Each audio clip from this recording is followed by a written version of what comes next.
नमस्कार, मैं हूं आपके साथ निशु शर्मा और आप देख रहे हैं हमारा खास बुलेटिन हमारा उत्तराखंड। चलिए शुरुआत करेंगे बड़ी खबर के साथ, जहां सीएम धामी का आज बागेश्वर दौरा रहने वाला है।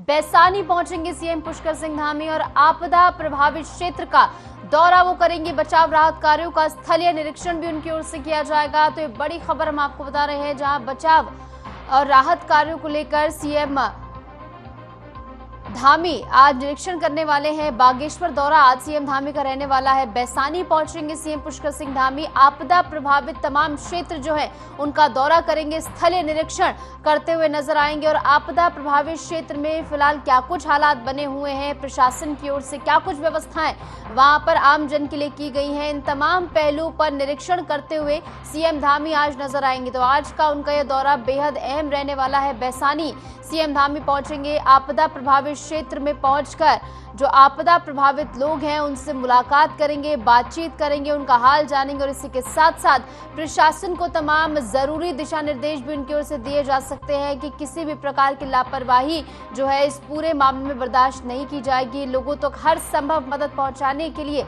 उनकी ओर से खास दिशा निर्देश संभावित जारी किए जाएंगे। खबर हरिद्वार से है, जहां बीजेपी विधायक बिशन सिंह चुफाल ने एक बार फिर अपनी सरकार को घेर लिया है। डीडीहाट बीजेपी विधायक बिशन सिंह चुफाल ने दायित्वधारियों पर सवाल खड़े किए हैं। विधायक बिशन सिंह चुफाल ने कहा है कि अयोग्य लोगों को पिथौरागढ़ जिले में दायित्वधारी बनाया गया है।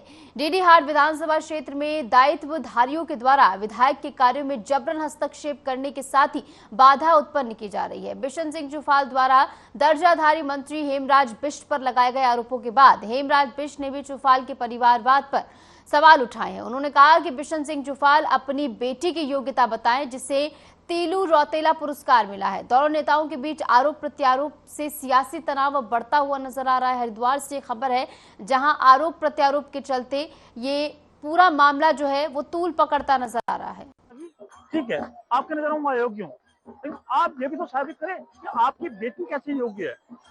आपकी बेटी जिला पंचायत अभी उपाध्यक्ष बनी है, आपकी बेटी कैसे योग्य है। और आपकी बेटी को पूर्ववर्ती सरकारों ने तीलू रौतेली सम्मान दिया है। उत्तराखंड की वीर बहादुर बेटी तो तीलू रौतेली थी, वो सम्मान दिया, तीलू रौतेली सम्मान, जिन्होंने उत्तराखंड में बहुत बड़ा कोई ऐसा बहादुरी का काम किया हो, कोई ऐसा सामाजिक काम किया हो जो समाज में एक मिसाल बनकर रहा हो, उसको एक तीलू रौतेली सम्मान मिलता है। आप बताइए ना, आपने अपनी बेटी को क्या कहते हैं ये तीलू रौतेली सम्मान दिलाया सरकार में, किस अधिकार से दिलाया आपने, क्या योग्यताएं थी, क्या अर्थ है कि आपकी बेटी ने समाज में ऐसा क्या किया कि आपने अपनी बेटी को तीलू रौतेली सम्मान दिलाया। और दूसरी बात, आप अपनी बेटी को जिला पंचायत अध्यक्ष बनाना चाहते थे, और ऐसा क्या योग्यता थी आपके बेटी के अंदर कि आपकी बेटी जो जिला पंचायत अध्यक्ष बन सकती।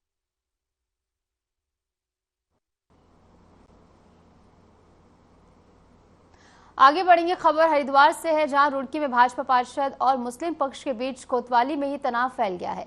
मुस्लिम पक्ष का आरोप है कि भाजपा पार्षद ने एक बुजुर्ग महिला के साथ मारपीट की है, जबकि भाजपा पार्षद शिवम का कहना है कि पहले हिंदू देवी देवताओं पर आपत्तिजनक टिप्पणी की गई। पार्षद का आरोप यह भी है कि उनके और उनके पिता मनोज पर करीब 20 हथियारबंद लोगों ने हमला कर 70,000 और एक सोने की चेन लूट ली। मामला बढ़ने पर दोनों पक्ष कोतवाली पहुंचे, जहां विवाद और ज्यादा बढ़ गया। फिलहाल पुलिस मामले की जांच में जुटी हुई है।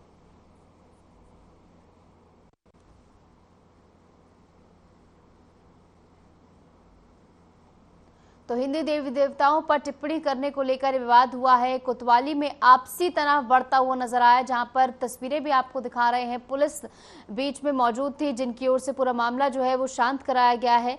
और हरिद्वार से खबर है, जहां पर दो पक्षों में विवाद हुआ और बताया ये जा रहा है एक पक्ष की ओर से कि पहले हिंदू देवी देवताओं पर आपत्तिजनक टिप्पणी की गई, उसके बाद ये विवाद शुरू हुआ है, जिसमें लूट और हमले की शिकायत भी फिलहाल की गई है। लगभग 70,000 रुपए लूटे गए और एक सोने की चेन भी इसमें लूटी गई। हालांकि पुलिस की ओर से इस पूरे मामले में संज्ञान लिया गया है। कोतवाली में मामला जब गरमाया, दोनों पक्ष जो आपस में भिड़ गए, तो ऐसे में पुलिस की ओर से हस्तक्षेप कर पूरे मामले को जो है शांत कराया गया। पुलिस इस पूरे मामले को गंभीरता से लेते हुए इस मामले में जांच कर रही है और ऐसे में दोनों ही पक्षों की दलीलें फिलहाल सुनी जा रही हैं। दोनों ही पक्षों की दलीलों को ध्यान में रखते हुए आगे की कार्रवाई फिलहाल की जा रही है और दोनों की ओर से ही आरोप प्रत्यारोप का सिलसिला भी जारी है। आगे बढ़ेंगे। खबर देहरादून से है, जहां पुलिस ने 31 अगस्त को शहर और देहात क्षेत्र में व्यापक सत्यापन अभियान चलाया। विभिन्न थाना क्षेत्रों में निवासरत 1272 बाहरी व्यक्तियों का सत्यापन किया गया। सत्यापन न कराने पर 96 भवन स्वामियों को होमस्टे संचालकों पर और 83 पुलिस एक्ट के तहत कार्रवाई कर 9.60 लाख का जुर्माना लगाया गया है।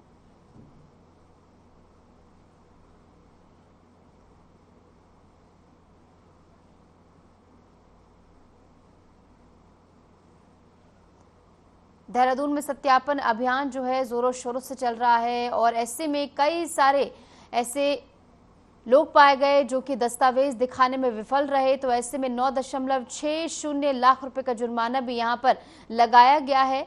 और ऐसे में सत्यापन अभियान जो है आने वाले समय में भी इस तरह जारी रहेगा, पुलिस का कहना है। और सत्यापन अभियान के तहत तमाम दस्तावेजों की जांच जो है पुलिस की ओर से की जा रही है, ताकि कोई भी बाहरी व्यक्ति जो है वो राज्य में ना हो। तो ऐसे में यही सुनिश्चित कराने के लिए सत्यापन अभियान जो है वो जोरों शोरों से चल रहा है और पुलिस अधिकारी जो है जगह जगह जाकर इस सत्यापन अभियान को अमली जामा पहनाते नजर आ रहे हैं।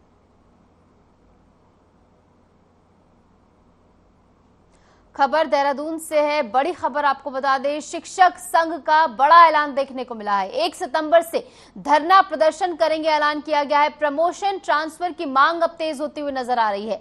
शिक्षा निदेशालय पर प्रदर्शन होगा।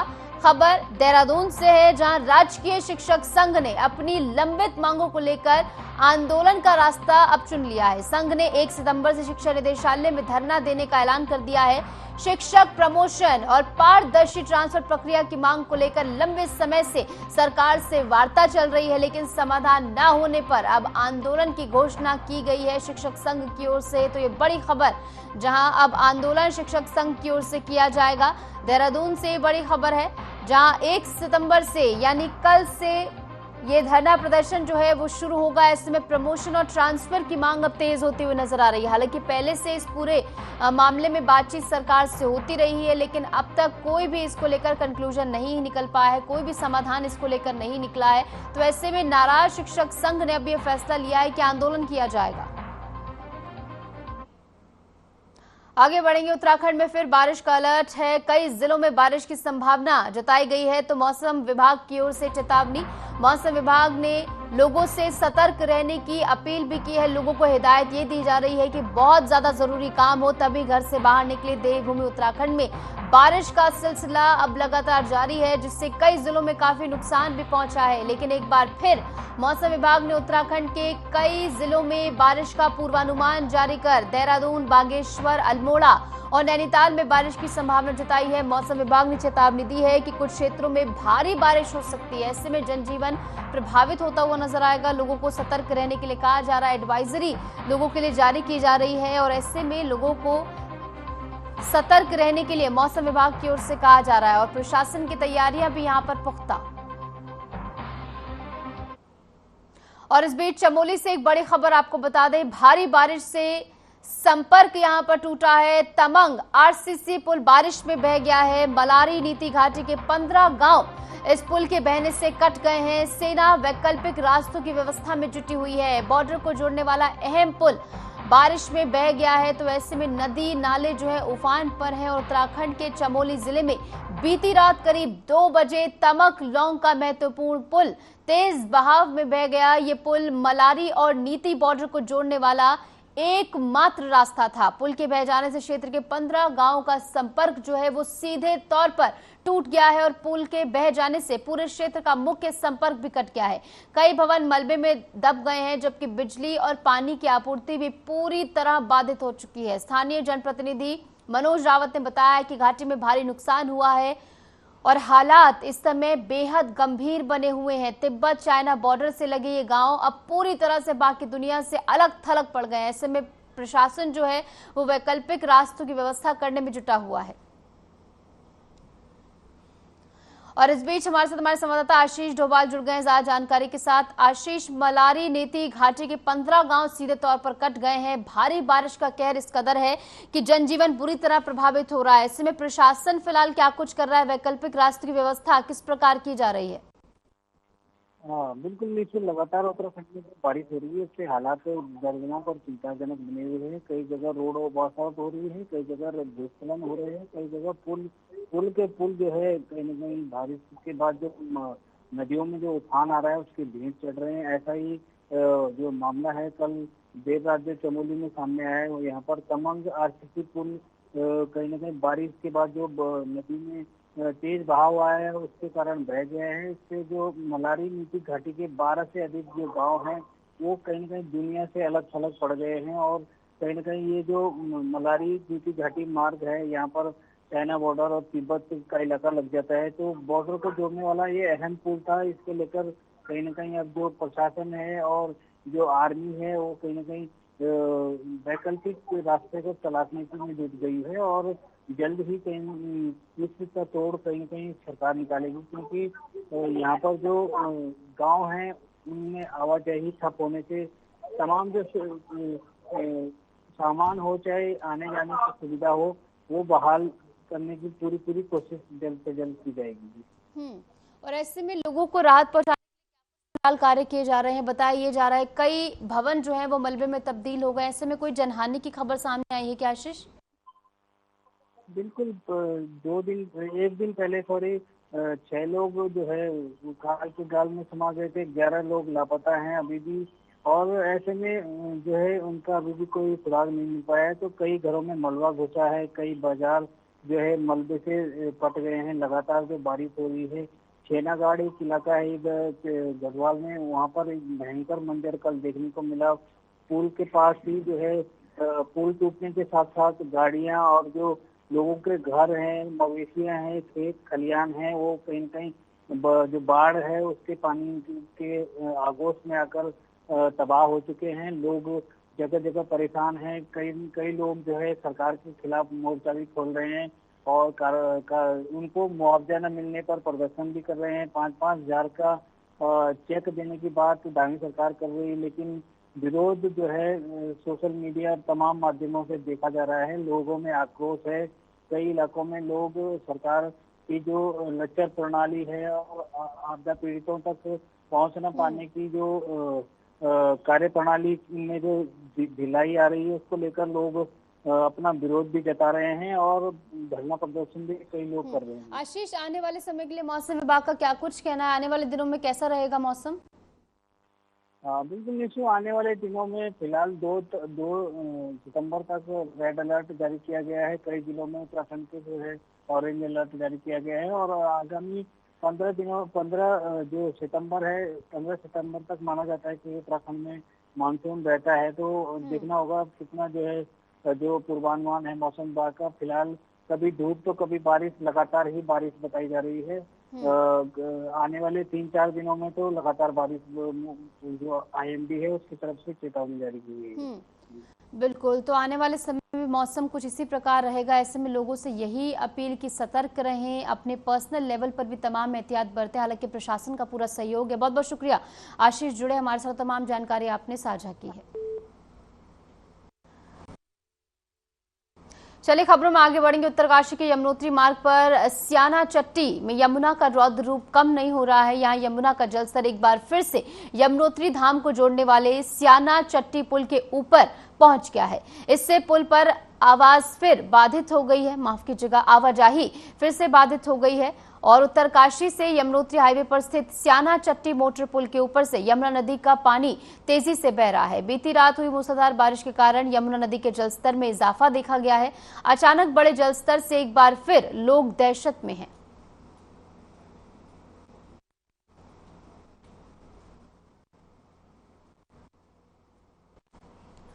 मूसलाधार बारिश के चलते गंगोत्री और यमुनोत्री हाईवे पर भूस्खलन और भू धसाव का सिलसिला जारी है। शुक्रवार को भी गंगोत्री और यमुनोत्री हाईवे कई स्थानों पर भूस्खलन और भू धसाव के चलते घंटों बाधित रहा। सर्वाधिक गंगोत्री हाईवे पर नलूड़ा में 8 घंटे तक आवाजाही ठप रही। BRO और NH की टीम ने किसी तरह कड़ी मशक्कत कर आवाजाही बहाल की। गंगोत्री और यमुनोत्री हाईवे के साथ जनपद में 20 ग्रामीण मोटर मार्ग भी भूस्खलन और भू धसाव के चलते बंद हुए हैं। इनमें लौनीवी के साथ PMGSY के 12 तथा वेबकॉज का एक मोटर मार्ग शामिल है। हालांकि आपदा कंट्रोल रूम से मिली जानकारी के अनुसार सभी की बहाली का कार्य गतिमान है।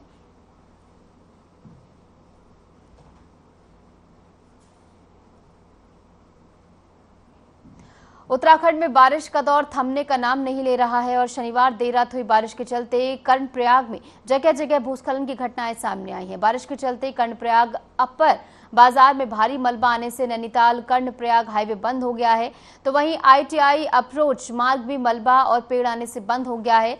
कमेडा चटवा पीपल में भी मलबा आने के चलते मार्ग को बंद कर दिया गया है। जिले में बद्रीनाथ यात्रा भी पूरी तरह ठप है।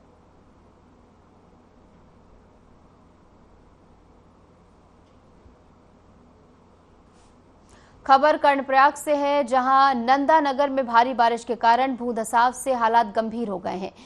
एक और भवन यहां पर धंस गया है, जिससे स्थानीय लोगों की चिंता अब और ज्यादा बढ़ गई है। भूस्खलन ने क्षेत्र में बड़ा संकट पैदा कर दिया है, जिसके चलते कई लोग अपने घर छोड़कर सुरक्षित स्थानों पर चले गए हैं। प्रशासन द्वारा राहत और बचाव कार्य जारी है।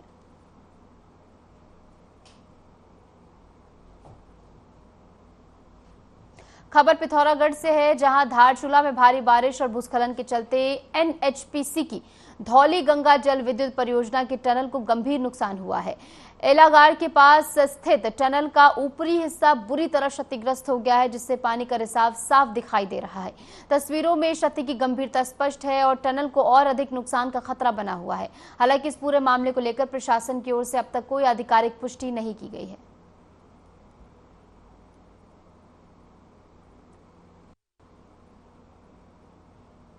खबर देहरादून से है, जहां भाऊवाला इलाके में एक घर के लॉन में किंग कोबरा छिपा मिला, जिससे स्थानीय लोगों में हड़कंप मच गया। सूचना मिलने पर वन विभाग की टीम मौके पर पहुंची और सांप को सुरक्षित पकड़ जंगल में छोड़ दिया गया। गनीमत रही कि कोई जनहानि इस दौरान नहीं हुई।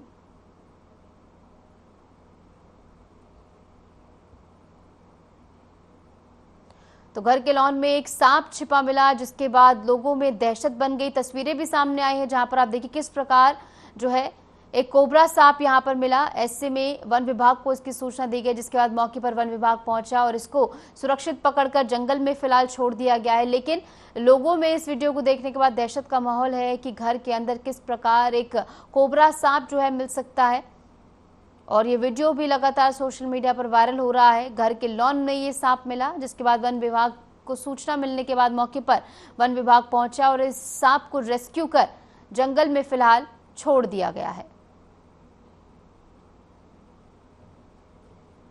तो वीडियो भी आपको दिखा रहे हैं, जहां पर सांप आपको नजर आ रहा है। वन विभाग के कर्मी सूचना मिलने के बाद मौके पर पहुंचे थे और इस सांप को पकड़कर फिलहाल जंगल में छोड़ दिया गया है।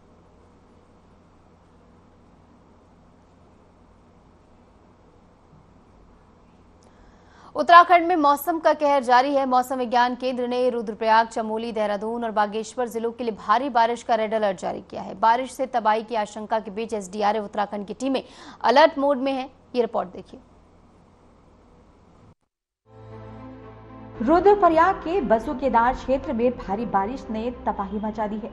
अतिवृष्टि के चलते कई गांवों में जनजीवन प्रभावित हो गया है। बारिश के कारण रास्ते बंद हो गए हैं और कई लोग अपने घरों में फंसे हुए हैं। स्थिति की गंभीरता को देखते हुए SDRF उत्तराखंड की रेस्क्यू टीमें मौके पर पहुंचकर आपदा प्रभावित क्षेत्रों में राहत और बचाव कार्यों में जुट गई और फंसे हुए लोगों को सुरक्षित स्थानों पर पहुंचाया जा रहा है। मुख्यमंत्री ने अधिकारियों को प्रभावित इलाकों में तेजी से राहत कार्य करने और फंसे हुए लोगों को सुरक्षित निकालने के निर्देश दिए। उन्होंने संबंधित जिलाधिकारियों से फोन पर बात कर राहत और बचाव कार्यों को तेजी से संचालित करने के निर्देश दिए। साथ ही मुख्यमंत्री पुष्कर सिंह धामी ने वीडियो कॉन्फ्रेंसिंग के जरिए रुद्रप्रयाग जिलाधिकारी प्रतीक जैन से सीधे ग्राउंड जीरो की स्थिति की जानकारी ली।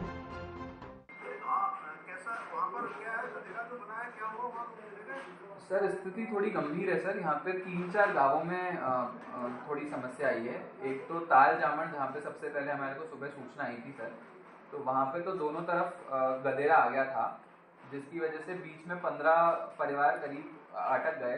तो वो लोग तो सब सेफ है सर। वहाँ पे हमने अभी तक टीम नहीं पहुँच पाई है, क्योंकि रास्ता तो कम्प्लीटली ब्लॉक्ड है, लेकिन वहाँ पे सब लोग सेफ हैं। जो ग्रामीण लोग हैं उनसे भी बात हो गई। उससे पहले सर एक छैनागाड़ करके एरिया है, छैना घाट की सूचना हमारे को थोड़ा बाद में आई सर, क्योंकि वहाँ पे बसावट नहीं थी, 4-5 दुकानें उस क्षेत्र में थी और वहाँ पे एक बस स्टॉप की तरह वो एरिया यूज होता था सर। ब्रिज के एकदम पास में लगा हुआ एक बस स्टॉप की तरह एरिया यूज होता था। तो वहाँ पे एक बस भी लगी हुई थी रात को, उसमें ड्राइवर कंडक्टर थे। तो वहाँ पे एकदम से ऊपर से बहुत सारा मलबा आ गया और वो जो 5-6 दुकान थी वो पूरी की पूरी दब गई सर। राज्य में लगातार हो रही भारी बारिश को लेकर मुख्य सचिव आनंद वर्धन ने राज्य आपातकालीन परिचालन केंद्र देहरादून से विभिन्न जनपदों की स्थिति की समीक्षा की। मुख्य सचिव ने संबंधित जिलाधिकारियों से वीडियो कॉन्फ्रेंसिंग के माध्यम से संवाद कर स्थिति की जानकारी ली। भारी बारिश के कारण पौड़ी जिले के धारी देवी और श्रीनगर क्षेत्र में अलकनंदा नदी का जलस्तर बढ़ गया है। इसके चलते बद्रीनाथ राष्ट्रीय राजमार्ग के कुछ हिस्से जलमग्न हो गए हैं, जिससे यातायात बाधित हुआ है। जिलाधिकारी स्वाति एस भदौरिया ने बताया कि सुरक्षा को लेकर पुलिस और प्रशासन ने बड़े इंतजाम किए हैं।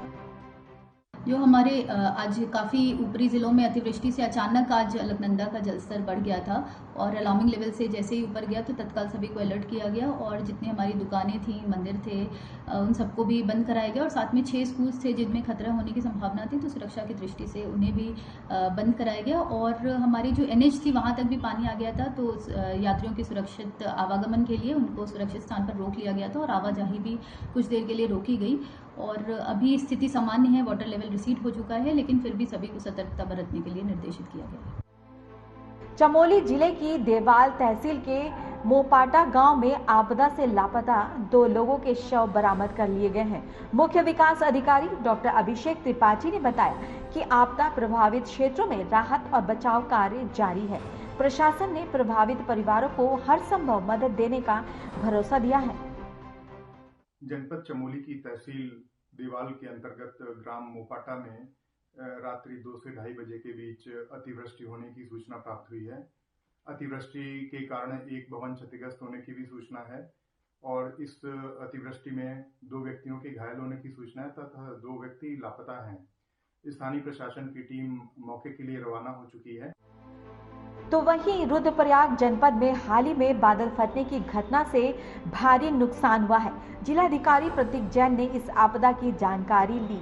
उन्होंने बताया कि प्रभावित क्षेत्रों में राहत और बचाव कार्य तेजी से चल रहे हैं। सरकारी टीमों ने नुकसान का आकलन शुरू कर दिया है और प्रभावित को मदद पहुंचाई जा रही है। खास करके बसुकेदार जो तहसील क्षेत्र है हमारा, वहाँ पे कई सारी ग्राम पंचायतों में नुकसान हुआ है।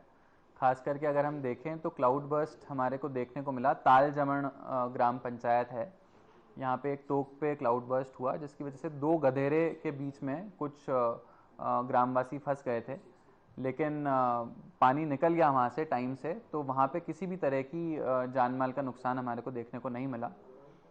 एक और जगह पे जहाँ पे काफ़ी क्षति हुई है वो छैनागाड़ क्षेत्र है। बिल्कुल NH के पुल से लगा हुआ 4-5 दुकानें वहाँ पे हुआ करती थी, तो एकदम से वहाँ पे लैंडस्लाइड आया पानी के कारण और लैंडस्लाइड की वजह से 4-5 दुकानें और कुछ बिल्डिंग्स वहाँ पे जो थी वो मलबे में दब गई हैं। रुद्रप्रयाग में हाल ही में बादल फटने की घटना से व्यापक नुकसान हुआ है। रुद्रप्रयाग के SP अक्षय प्रहलाद कोंडे ने बताया कि पुलिस और राहत दल तुरंत प्रभावित क्षेत्रों में पहुंच चुके हैं। उन्होंने कहा कि प्राथमिकता प्रभावित लोगों की सुरक्षा और राहत पहुंचाना है। पुलिस टीमों द्वारा बचाव कार्यों को प्रभावी ढंग से अंजाम दिया जा रहा है। केदारनाथ और मंदाकिनी का जो घाटी है उसमें बहुत तेज बारिश हुई, जिसके कारण मंदाकिनी का स्तर भी बढ़ा हुआ है। अगर नुकसान की बात करूं तो जो बसुकेदार क्षेत्र है हमारा, वहां पे एक जगह पे बादल फटने की सूचना आई थी। अच्छी बात ये रही कि जहां पे बादल फटने की घटना हुई वहां पे गांव के दोनों तरफ। और फिलहाल के लिए हमारे इस खास बुलेटिन में इतना ही। नमस्कार।